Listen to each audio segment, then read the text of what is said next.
Why, according to you, is employee experience so important? First of all, it's important we define the employee experience. The employee experience is the sum of perceptions employees have about their workplace, their environment in which they work. The reason why it's so important right now is because, particularly, well, we're seeing it all throughout the world right now, but as one of the questions you asked a little bit earlier is, are we seeing a prevalence of this in the United States? And the answer is absolutely.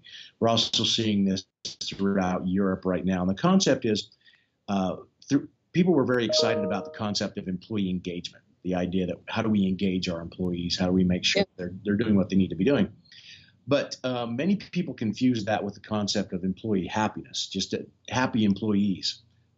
We want happy employees. That's fantastic. But the idea is sometimes happy employees don't create the ideal workplace. They don't always create results.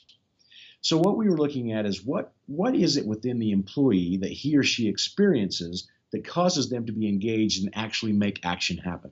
So in answer to your question, the reason why this is so important is because organizations need to understand that my perception of the experience that I'm having will dictate whether or not I'm going to generate excellent customer service, whether I'm going to generate excellent quality on the line as I assemble materials.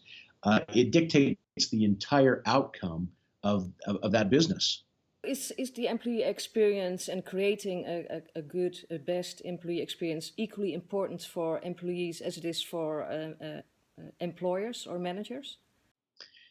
It certainly is. As we look back at management 50 years ago throughout the world, the concept of management was my responsibility is to, in fact, it's interesting that the root words of management actually came from the Italian maneggiare, to handle.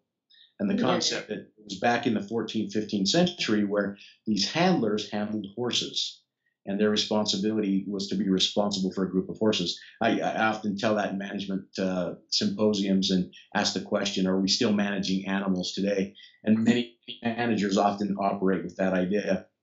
The reason why this is so important to understand is that even though that's the root of the word management, to manage is to handle, we also need to understand that employees have a life outside of what we do, meaning that it's not just the 8 or 9 hours they're at work, but this impacts what happens around them in their environment. So I, as an employee, if I have a bad day at work, I'm likely to have a bad day at home and so forth. We're all part of this whole. You already said that in the States, but also in Europe, people have been interested in how to increase employee engagement. And now there's the phrase employee experience. Is it possible that people think that this is just the next phase, the next hype? Or is it different? Oh, it's very possible. We started 10 years ago, 15 years ago with the concept of employee satisfaction. Is how satisfied I am. And then the idea came, it's not just about satisfying employees. They need to be engaged. They need to be actively contributing. The reason why this is different than employee engagement, and remember, employee engagement is a key factor within the employee experience, is exactly what we were talking about just a little bit earlier. I can create an engaging environment, but for one employee, that may not dictate a positive employee experience. We need to understand on a one-on-one basis what that employee is experiencing, how that fits with his or her, what they need to be doing. The reason why this is a next step from employee engagement is because we need to understand that we can create an ideal environment that does allow for engagement to take place, but ultimately it's the employee who decides whether he or she is engaged, and that's going to depend on their perception of that experience. So if organizations become interested in creating a great employee experience, what is a first step they could do? Well, there are a few things that we recommend with an organization. First, they need to measure and understand the current employee experience. So, of course, one of the first things we recommend is understanding through surveys, employee overall surveys, and not just to measure the level of happiness of that employee, which is a very important piece, but to also understand what is their overall experience with everything that they've had, all the way from before they were hired to when they leave the organization. So there's one thing, is to measure that through in surveys. Another piece is employee experience happens very much at the manager level. So my supervisor has as much impact on my employee experience as the organization, if not more. So One of the next things we recommend very strongly is that manager needs to understand very clearly what is the experience of that employee. What are they feeling? That happens through conversations, and that's one of the most difficult parts of instilling a delightful employee experience in an organization. Is that sometimes managers aren't on board. They don't fully understand it. It's their responsibility to create this experience. The third part of this is the employee experience. Also, in our book Magic, we say that employee engagement and employee experience are a 50-50 proposition.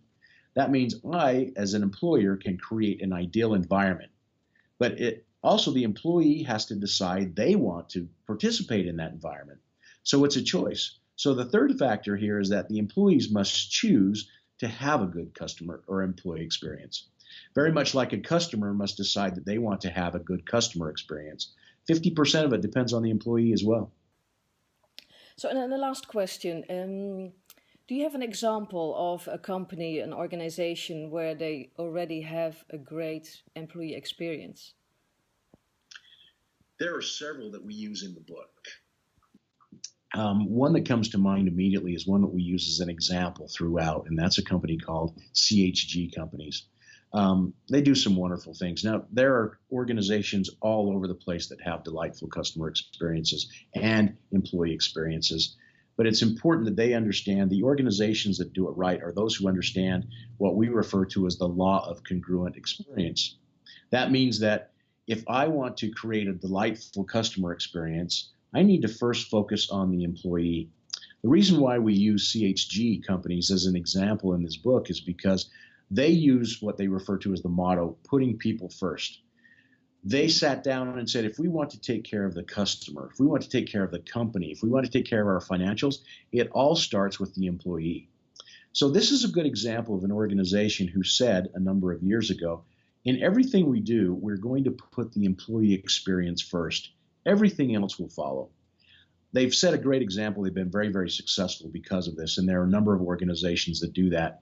And they do it well because they've put the employee experience first and realized the outcome of that will be a delightful customer experience, financial experience, etc. Tracy, thank you very much for this interview. My pleasure. Thank you very much for your time.